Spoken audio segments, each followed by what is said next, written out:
جو نہ عمران خان کے لیے کچھ کرنا چاہتے ہیں، نہ تحریک انصاف کے لیے کچھ کرنا چاہتے ہیں، نہ ان کا کوئی پولیٹیکل ویژن ہے، نہ ان کی پاکستان کی سیاست کے اوپر کوئی ان کی ایسی پوزیشن ہے جو ایک بڑی سیاسی جماعت کی ہونی چاہیے۔ موونگ فارورڈ، ایک میں نے بڑی انٹرسٹنگ ویڈیو دیکھی ٹک ٹاک کی، جو مجھے کسی نے واٹس ایپ پہ فارورڈ کی، کوئی ہمارے بھائی لوگ ہی ہیں جن کا بڑا تعلق ہے اداروں سے، اور اس ٹک ٹاک کی ویڈیو میں ہندوستان کے سین تو سارے ویسٹرن ورلڈ کے ہیں، لیکن اس کو دکھایا گیا ہے کہ ہندوستان ہے، بڑی بڑی بلڈنگ ہے، جیسے ممبئی ہے، ممبئی میں ویسے ایسے اسکائی اسکریپرز نہیں ہیں، مین ہیٹن کی انہوں نے تصویریں فوٹیج لی ہوئی ہے، لیکن باٹم لائن یہ ہے کہ پاکستان کی سائبر کمانڈ نے آپریشن بنیان المرصوص کے رزلٹ میں، وہ ویڈیو کہتی ہے کہ ہندوستان کے اوپر پاکستان کی سائبر کمانڈ نے ایک سائبر اسٹرائک کیا ہے، ہر طرف ڈارکنیس ہو گئی ہے، خاموشی ہے، ٹرینیں رک گئی ہیں، 8-10 ٹرینوں کے تو ایکسیڈنٹ ہونے لگے تھے، جہاز رک گئے، ایئرپورٹ شٹ ڈاؤن ہو گئے، بینکنگ ٹرانزیکشنز نہیں ہو پا رہی ہیں، لوگ دم بخود ہیں، پریشان ہیں، بجلی کبھی آتی ہے کبھی جاتی ہے، بہت برے حالات ہیں۔ اور پھر یہ ویڈیو وارن کرتی ہے کہ بنیان المرصوص بیسکلی یہ پاکستان کی سائبر کمانڈ ہے جس نے یہ حملہ کیا۔ تو جس نے مجھے ویڈیو بھیجی تھی، میں نے اس کو واپس پوچھا کہ یہ کیا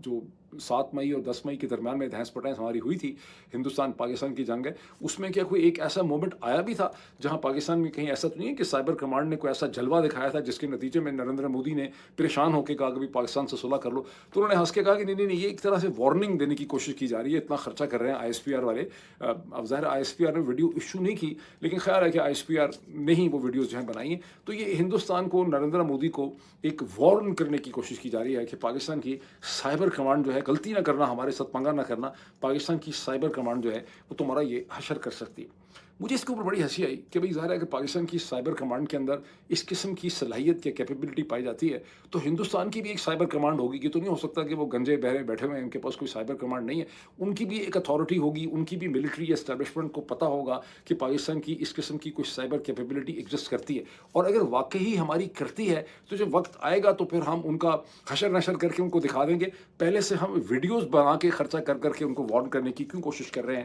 کہ ہم یہ کر سکتے ہیں، بات بڑی عجیب لگتی ہے۔ ایٹ دا سیم ٹائم جہاں میں نے اس ویڈیو کا ذکر کیا، یہ نوٹ کیجئے کہ منگل کے دن میں واشنگٹن کے اندر ہندوستان کے منسٹر فار ایکسٹرنل افیئرز، جو ان کے منسٹر فارن افیئرز ہوتے ہیں، ایس جے شنکر نے امریکہ کے سیکرٹری آف اسٹیٹ سے، جو امریکہ کے وزیر خارجہ ہیں، ان سے انہوں نے ایک تبادلہ کی ملاقات کی۔ مارکو روبیو اور جے شنکر کی ملاقات کا جو ریڈ آؤٹ ایشو کیا گیا ہے، اس سے پتہ چلتا ہے کہ بہت براڈ ایشوز کے اوپر جو ہے بات چیت ہوئی ہے، جس کا تعلق جو ہے وہ نیوکلیر انرجی سے بھی ہے، اس میں کوآپریشن سے بھی ہے، اوور آل انرجی کے معاملات کے ساتھ بھی ہے، توانائی سے، ڈیفنس میٹرز پہ بھی بات ہوئی، ٹریڈ کے اوپر بات ہوئی،